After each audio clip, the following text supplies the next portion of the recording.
name is Irina and I'm the face behind the blog Lipstick Cafe, and in today's video I want to do a review of the very hyped The Ordinary Serum Foundation. Because this is a serum foundation, I think people with more drier skin will gravitate towards this one, while people with more oily skin will go towards using the coverage foundation. So because I'm at the end of my Roaccutane treatment, also known as Accutane, my skin is extremely dry at the moment, so I thought this is the perfect time to try this out. So on the box it says, a serum texture's natural coverage foundation that softens undesirable hues and visibly reduces imperfection.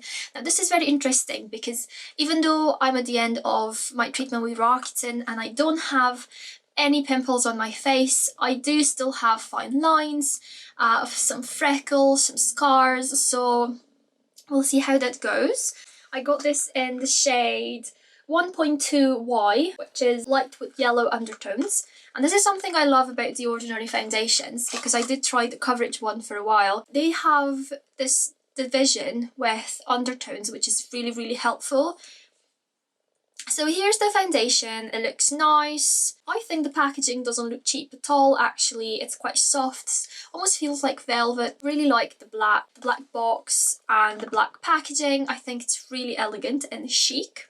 Wow, so if I look online, this foundation has 4.1 stars out of 5 from 1040 reviews. That is amazing. I'm very curious. So this is the High Adherence Blurring Surface Smoother and Primer. I used to use this every day when I had before Roaccutane.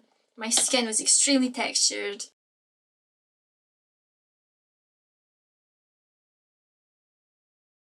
This feels really good on the skin, by the way. I haven't used this in a long time because I feel that while taking Roaccutane, your skin gets really smooth anyway, so unless I'm going to a really special event, I feel like I don't really need this silicone-based primer. Okay, so this side of my face has their silicone-based primer from The Ordinary as well, just to see how it performs. And I will shake this really well. So just to let you know, I already prepared my skin for this makeup. I just used the same hydrating creams I always do. I use my sunscreen, and I did add the silicone primer from The Ordinary on this side of my face. Ooh, ooh, that is really watery. Okay. Bit on the side with the primer first. I think I used a bit too much. Yeah, I definitely put way too much on. Wow, this is really high coverage. What are you talking about with lightweight coverage? This is really high coverage. Wow. Okay, I was definitely taken by surprise with this. This has a lot of coverage and I put way too much on. Also, the shade is not perfect for me. Yeah, the shade is way too dark and yellow for me. Okay. I will use the same thing on my other side because I put way too much. I'll need to be quick to spread it.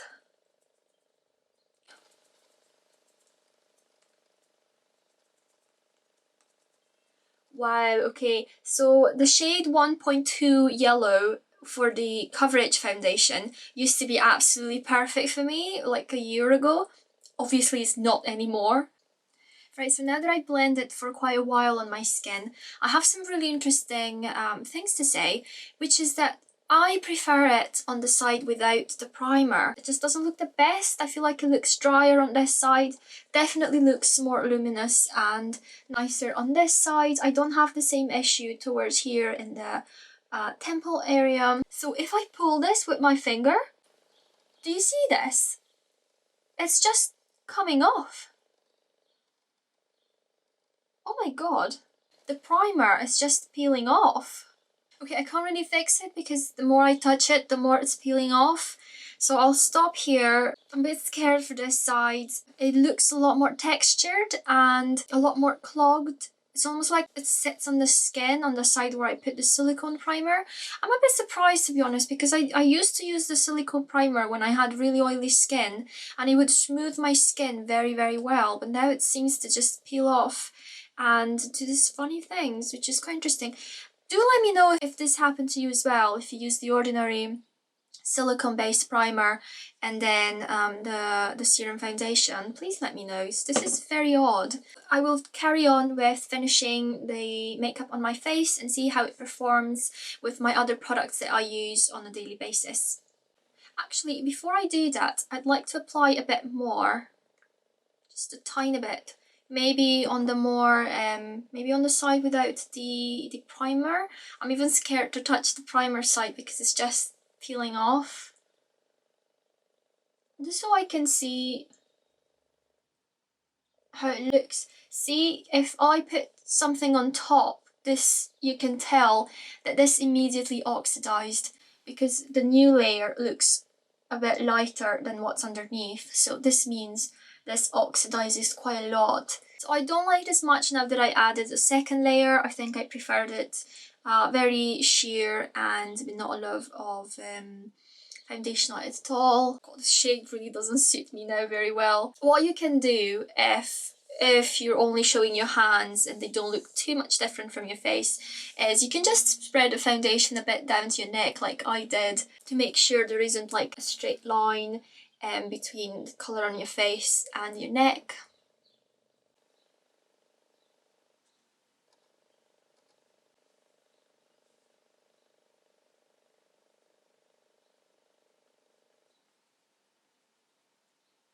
Okay, so what I noticed very fast is that the side with no primer blended in beautifully, seamlessly. I think it looks really nice, while the side with the primer is extremely difficult to blend.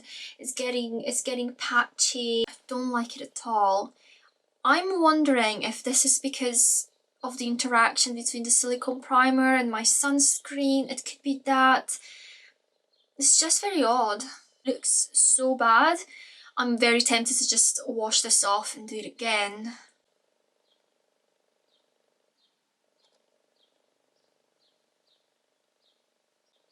Okay, this side is just an absolute disaster. You can see how the bronzer just like went down, and oh my god, this is really bad. It's just everything is peeling off. I can't blend the concealer in. Unfortunately, I can already tell I'm not a big fan of this foundation. There is a chance that because I'm taking Roaccutane, my skin is just too dry for this foundation. However, as I said, I feel like people with drier skin will gravitate towards a serum foundation with lightweight coverage. So I'm quite disappointed. This looks quite textured on my skin. It picks up all my texture and all my dry patches. I'm not convinced. The thing is that I just put it on and I already feel like I want to blend it again. I've applied my blush and I just don't think this foundation does a great job at layering things on. Now everything I've used so far has been cream, and now I'll use a powder for my highlighter. Okay, this is very interesting. I love this highlighter from BECCA. I think it's absolutely gorgeous.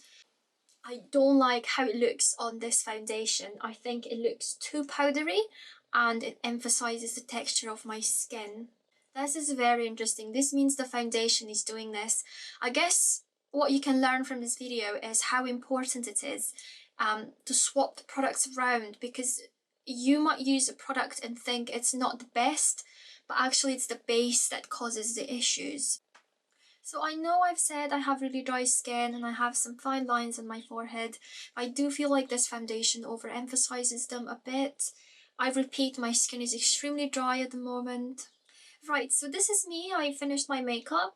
I have some final thoughts on this foundation after just applying it, and my initial thing I have to tell you is be very careful if you use it with the high adherence silicone primer under, because I feel it just made things so much worse and drier and textured for me. Maybe that's just me, maybe it's an interaction with my sunscreen, I'm not sure. On the other side, where I don't have a primer on, it looks a lot more nicer. It blends things a lot nicer as well. However, I don't feel this is hydrating enough for really dry skin. So do keep that in mind. If you have more of a normal combination skin, I think this could work for you. However, if your skin is extremely dry, then this might not be for you. I feel like this changed shades quite a bit since I've applied it. I'm not sure how you can see that from camera, but when I put it on, it was extremely yellow and a lot more darker for my skin. Right, so I zoomed in quite a lot to my face, so maybe you can see more details of this foundation on my skin. I'm sorry I sound a bit disappointed and feeling a bit down. I just expected, because it's such a hype product, that it's gonna look absolutely gorgeous on my skin. But I repeat, my skin is extremely dry at the moment because I am taking Roaccutane. However, this Bourjois foundation looks absolutely gorgeous on my skin, so it's not like I have unrealistic expectations because I'm taking this medicine. Hi there. So here we are at the end of the day. It's been almost 9 hours since I put this foundation on. I feel so tight and dry on my skin that I don't think I could wear it for a lot longer. I can't wait to take it off. However, I'm not saying this because I hate it. Sometimes if you have really dry skin, you know what I mean. At the end of the day, you can't wait to take it off and moisturize your skin. Put some hydration back into it so it doesn't feel so tight and itchy. It did stay on for longer. I mean, I think a lot of things stay on long if you have dry skin. I can't really express my opinion on that one. I personally don't think I will reach for it a ton. Please make sure to check my ingredients analysis on lipstick.cafe. Please subscribe, ring the bell for further notifications. Thank you so much for watching, and I'll see you soon.